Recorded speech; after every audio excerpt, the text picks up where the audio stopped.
This is probably one of the best tablets for 2025. And I say that because, hey, what's going on, guys? Today I've got the Lenovo Xiaoxin Pad 2025 model. Back here it shows it, Lenovo Xiaoxin Pad 2025. I've been looking forward to this. This seems like one of the best tablets under $150 because it has a full HD plus screen, 128 gigabytes of storage, which I guess is not that crazy, but 8 gigabytes of RAM, and I'm talking about physical RAM, not VRAM, among a few other things. So without further ado, let's go ahead and open this up.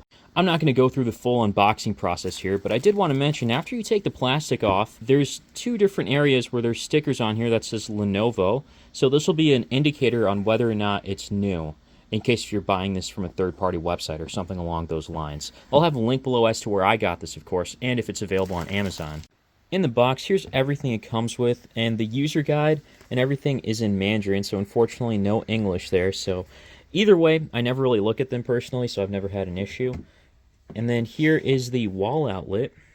It's nice that they include one at this price point. And then here we have the tablet itself. It's running ZuxOs, which is kind of unique. You know, you can also have a PC form of it. There's a couple different things you can do with this one. It's a little unique. But going to the hardware side of things, on both sides we have speaker grills, and it mentions that it has Dolby Atmos. There is the USB-C port on the right side here, as well as the 3.5mm headphone jack, which is great to see in 2025, because it's getting even more rare these days. I personally don't care about it. I never use it, but you know, people still want to see it. On top here we have the microSD card tray as well as the nano SIM. Then this is either the microphone or reset button, the volume keys, and then power button on the side. I like how they're not all on one side, because then it's easier to tell which one is which, because sometimes you might accidentally press like the power button when you really want to press like the volume up button. And then really nothing else here. There's 3 magnets on the bottom.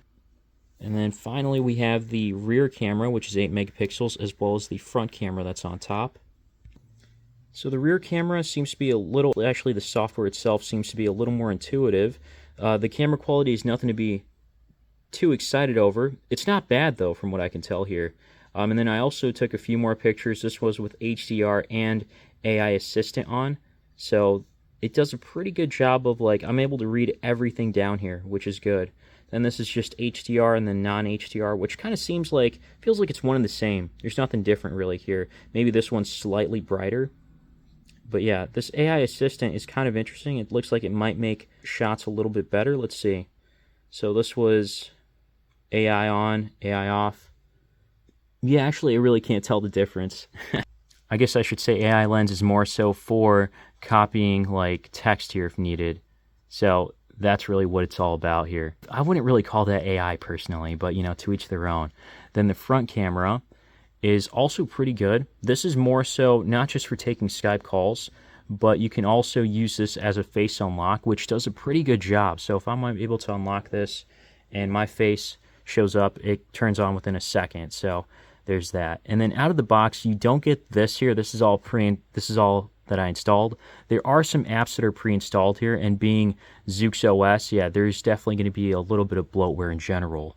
And unfortunately, this being the global version, it looks like everything's in Mandarin, but in the beginning you get an option to change this to English, so it's easier to read everything down here. And then you don't have the Google Play Store, you actually have to install that, and you can install it through their App Center that's here.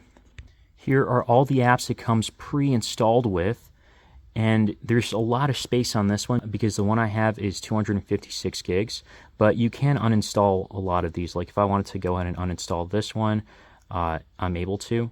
So I can just go ahead and uninstall this. I don't even know what this is about. This is probably for kids if I were to take a guess. But yeah, you can free up some more space if needed. But again, there's a lot of space that this one comes with.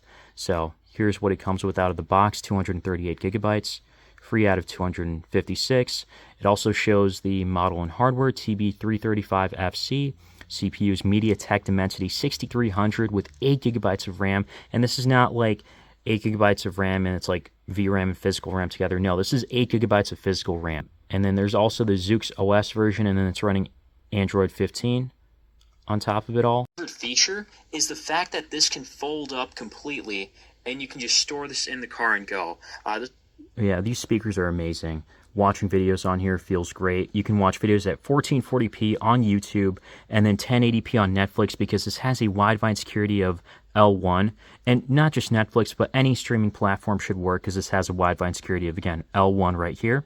This has a resolution of 2560 by 1600, giving you a PPI of 275. The screen looks pretty nice. It has 500 nits.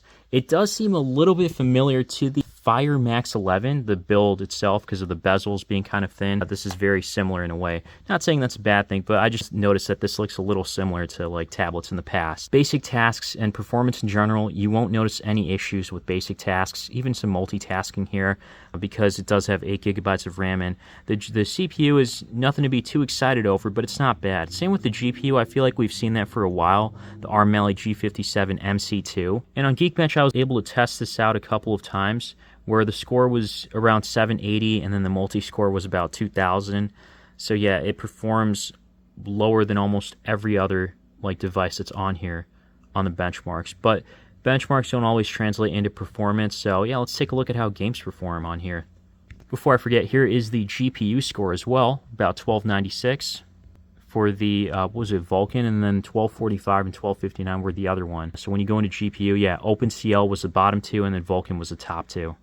First game here is RuneScape 3D, and as you can tell, it's really bad. You can see the FPS here being about 14, 13. It goes down to the single digits as I zoom out and move around. So yeah, it's not playable for high-end games, and look at that, it just crashed on me. I normally don't play budget devices on, oh, it didn't crash, my bad, I thought it did. But yeah, for budget tablets, normally you have to bring the settings down. I just wanted to see how far we can go with this, and it looks like we can't do it at the highest settings, but if we turn it down, you can easily get a more consistent frame rate. Turning things down, we get a more consistent frame rate at around the 30s and 40s, and if you put it to the bare minimum, you'll probably get it around 50 or even 60, but it will never stay consistently at 60 FPS, which is kind of unfortunate to see. But nonetheless, it's playable, and these were the graphics settings. I just turned a couple things off. The biggest one was anisotropic filtering, as well as anti-aliasing. I think anti-aliasing takes up a lot of power, a lot more than expected, honestly. But yeah, this one's playable. Next game here is Delta Force. Delta Force is running just fine at the standard graphics settings. I'm not noticing any issues. Again, turning on anti-aliasing, it runs smoothly. Might be some lag or stutters here and there, but this is overall playable. I want to see what happens if we up the ante a little bit in terms of graphics. So it seems like the graphics settings get reverted and the FPS automatically adjusts to medium when I try to change it. So it seems like you can only play games at like low graphics settings on here. Not terrible, but I guess that's what you can expect with some old CPU and some hardware, I guess you could say, more than anything. But it's not obsolete. It's still got a good amount of RAM. And actually, to be honest with you, this is probably one of the best tablets for 2025. And I say that because this has a great screen, 2560 by 1600, great like brightness, panel overall, Dolby Atmos speakers, which are incredible here on both sides. I apologize about the lighting, but you get my point. And then also it can run pretty much any game you want it to. If there's any specifics you guys had in mind, let me know in terms of gaming, what to check out, because I'll have an update video for this, and stay tuned for that. And let me know if you guys get this, how it's been running for you. And yeah, guys, I will be checking out more budget tablets in the near future, but so far this is one of the best tablets out there for 2025, under $150. So again, I'll have links down below, and stay tuned for more. And as always, guys, thanks for watching.